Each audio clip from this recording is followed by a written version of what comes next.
حدیث کو سنیں اور ٹھنڈ پڑے گی اور روح رقص کرے گی اور من میں روشنی ہوگی اور باطن میں اجالے پھیلیں گے اور آپ جا کے مجبور ہوں گے صبح لوگوں کو سنانے پر. سنو پھر حدیث. اس کو امام احمد بن حنبل نے روایت کیا ہے, امام بہقی نے روایت کیا ہے, امام ابو نعیم نے روایت کیا ہے, اور یہ حضرت یعلا بن مرہ رضی اللہ تعالی عنہ سے روایت ہے رضی اللہ تعالی عنہ. قال بینما نحن نسیر مع رسول اللہ صلی اللہ علیہ وسلم فنزلنا منزلا. کہتے ہیں ایک دن ہم حضور کے ساتھ کسی سفر پہ تھے, راستے میں کسی جگہ پہ ہم نے پڑاؤ کیا. جب پڑاؤ کیا فنام رسول اللہ صلی اللہ علیہ وسلم, تو حضور علیہ الصلوۃ والسلام استراحت فرمانے لگے, حضور سو گئے, آرام کرنے لگے. فجاءت شجرہ, تو کہتے ہیں کہ قریب ایک درخت تھا, وہ اپنی جگہ سے اکھڑا اور چل کے حضور کے پاس آیا اور پھر آ کر کے کھڑا ہو گیا, اور تھوڑی دیر وہ درخت آ کے کھڑا رہا. ثم رجعت الی مکانہا, اور کھڑا ہونے کے بعد پھر واپس چلا گیا. عجیب منظر تھا, میں حیرت زدہ ہوتا رہا. خیر جب حضور بیدار ہوئے ذکرت لہ ذالک, میں نے حضور سے یہ عجیب سی کہانی سنائی.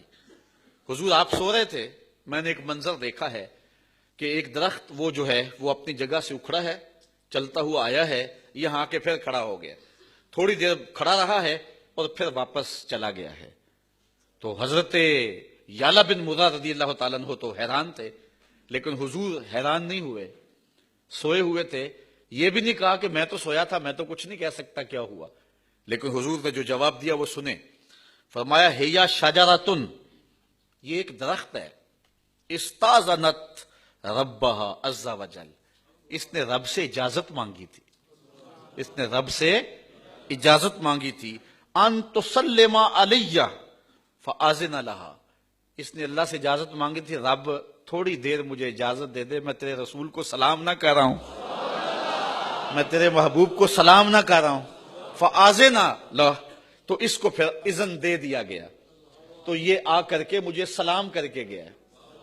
اب یہ ہمیں نہیں پتا اس نے سلام کون سا پڑھا, یا نبی سلام علیکہ پڑھا, یا مصطفیٰ جان رحمت پہ لاکھوں سلام والا سلام پڑھا, یا اس کا اپنا کوئی سلام تھا جو اس نے پڑھا. بہرحال یہ طے ہے کہ وہ حضور سوئے ہوئے تھے اور وہ کھڑا ہو کے سلام پڑھ رہا تھا.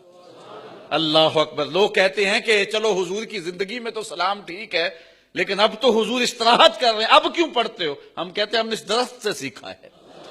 حضور سو رہے تھے, وہ کھڑے ہو کے سلام پڑھتا رہا, اور آقا سوئے ہوئے ہوں پھر بھی دیکھ رہے ہیں کون سلام پڑھ رہا ہے اور کس طلب سے آیا ہے اور کس سے اجازت لے کے آیا ہے.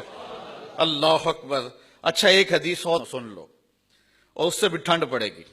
حضرت بزار روایت کرتے, ابو نعیم بھی روایت کرتے حضرت بریدہ سے, اور بھی محدثین. جاء اعرابی الی رسول اللہ صلی اللہ علیہ وسلم فقال یا رسول اللہ قد اسلمت. ایک دیہاتی آیا, اس نے کہا اے اللہ کے رسول صلی اللہ علیہ وسلم, میں آپ پر ایمان لایا, میں آپ کو مانتا ہوں, میں کافر نہیں ہوں, میں آپ کو اللہ کا رسول مانتا ہوں, لیکن مجھے کوئی ایسی نشانی بیان کر دیں, کوئی ایسی چیز دکھا دیں, ازداد بہ یقینا, جس سے میرا یقین بڑھ جائے. یعلا بن مرہ تو ساری زندگی بتاتے رہے نا کہ یہ منظر میں نے آنکھوں سے دیکھا ہے کہ درخت آیا تھا اور سلام کر کے گیا تھا, تو وہ بھی ساری زندگی بتاتے رہے ہوں گے اور اپنے بچوں کو بھی سناتے رہے ہوں گے. تو اس صحابی نے کہا مجھے بھی تو کچھ دکھائیں نا, میں بھی تو محفل میلاد پہ بتاؤں نا کہ میں نے بھی یہ دیکھا ہوا ہے, اور میں بھی اپنے بچوں کو سناؤں نا بٹھا کے کہ میں نے بھی آقا کا یہ معجزہ دیکھا ہوا ہے. حضور میں مومن پہلے ہی ہوں, لیکن مجھے کوئی ایسی بات دکھا دیں جس سے میرے یقین میں اضافہ ہو جائے. قالا, حضور نے فرمایا ملذی ترید, اچھا تو ہی بتا کیا چاہتا ہے. اس نے کہا وہ جو درخت ہے آپ اس کو بلائیں اور وہ آپ کے پاس حاضر ہو جائے, بس میری یہی ڈیمانڈ ہے, چاہت ہے, اور اگر یہ میں دیکھ لیا تو پھر میرا ایمان اور زیادہ بڑھ جائے گا. دیکھیے میں اور آپ سب حضور کے غلام ہیں, کوئی شک ہے قطعاً نہیں, لیکن سن کر کے اور مجھے پڑھ کر کے ایمان میں قوت مل رہی ہے کہ نہیں مل رہی, ٹھنڈ پڑ رہی ہے کہ نہیں. تو اس نے کہا کہ اگر وہ درخت آ جائے, اچھا یار ہمیں تو سن کے اتنی ٹھنڈ پڑ رہی ہے, جس نے چاند ٹکڑے ہوتے دیکھا ہوگا, جنہوں نے سورج کو پلٹتے دیکھا ہوگا, جنہوں نے درختوں کو بولی بولتے اور کلمہ پڑھتے اور سلام پیش کرتے دیکھا ہوگا, پھر ان کی کیفیت کیا ہوگی. پھر جانے نہ مارتے تو اور کیا کرتے. تو کہا کہ حضور اگر وہ آ جائے آپ کے پاس تو یہ میرے لیے کافی ہوگا. قال اذهب فادعها. حضور نے فرمایا اچھا تو جا کے میرا پیغام دے دے، جا تو ہی جا کے اسے کہہ دے تجھے اللہ کا رسول بلا رہے، تو ہی قاصد بن جا اور جا کے تو ہی درخت کو کہہ دے. تو فاتاها الاعرابی، وہ عرابی اس درخت کے پاس آیا. فقال اجیبی رسول اللہ صلی اللہ علیہ وسلم. اس نے کہا حضور تجھے بلا رہے ہیں، میں تو بس سندیسہ دینے آیا ہوں، میں تو پیغام دینے آیا ہوں، حضور تجھے بلا رہے ہیں. درخت کو جا کے کہا، درخت جھومنا شروع کر دیا. یار جس کو پیغام آئے حضور بلا رہے ہیں، ویزا لگ جائے نا مدینے کا اور پتا ہو کہ آپ عمرے پہ جا رہے ہیں یا حج پہ جا رہے ہیں تو پھر آنسو تھمتے ہیں، پھر بے چینیاں سنبھالی جاتی ہیں، پھر انسان جو ہے وہ جھوم اٹھتا ہے. عمرے کا ٹکٹ نکل آیا. یار اس درخت کو تو توقع بھی نہیں تھی، لیکن اس نے تو کوئی پاسپورٹ جمع نہیں کروایا ہوا تھا، لیکن جا کے کسی نے پیغام دیا کہ تجھے حضور بلا رہے ہیں تو وہ جھوم اٹھا اور اپنی جڑوں سمیت باہر آیا اور پھر حضور کی خدمت میں حاضر ہوا. حتی اتت رسول اللہ صلی اللہ علیہ وسلم فقالت السلام علیکہ یا رسول اللہ. درخت نے حضور کی خدمت میں حاضر ہو کے کہا اے اللہ کے رسول آپ پر سلامتی نازل ہو، آپ پر سلام ہو. فقال، تو حضور علیہ السلام نے ارشاد فرمایا بما تشہدین، تو کس چیز کی گواہی دیتا ہے، تو کس چیز کی گواہی دیتا ہے. اس نے حضور سے بات کی، حضور اس سے اب بات کر رہے ہیں. اس نے کہا کہ قالت اشہد ان لا الہ الا اللہ وانک عبد اللہ ورسولہ، میں گواہی دیتا ہوں اللہ کے علاوہ کوئی معبود نہیں، آپ اس کے بندے بھی ہیں اس کے رسول بھی ہیں. اچھا یہ بات ہوئی. قالا صدقت، حضور نے فرمایا درخت تو نے سچ کہا ہے، تو نے سچ کہا ہے. اب حضور کی اس کی بات ہو رہی تھی، یہ عرابی پاس کھڑا تھا. فقال العرابی حسبی حسبی، یہ عرابی کہنے لگا بس بس میرے لیے کافی ہو گیا، بس میرے لیے کافی ہو گیا.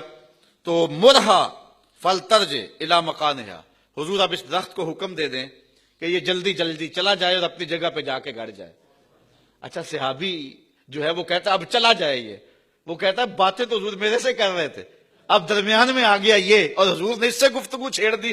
کہا بس بس حضور یہ اب جائے، اب یہ جائے اور آپ کی گفتگو اب میرے سے ہونی چاہیے نا.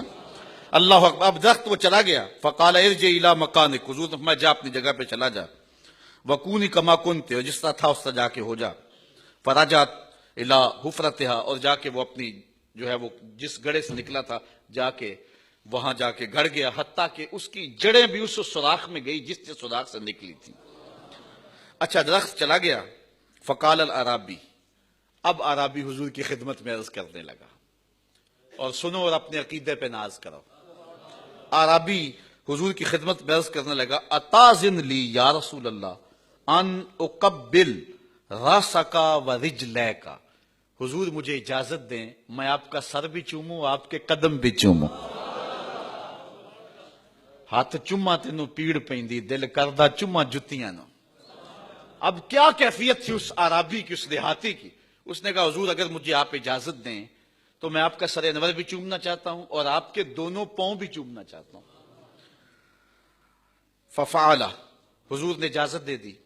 اس نے سر انور کو بھی بوسہ دیا اور حضور کی تلیاں بھی چومی.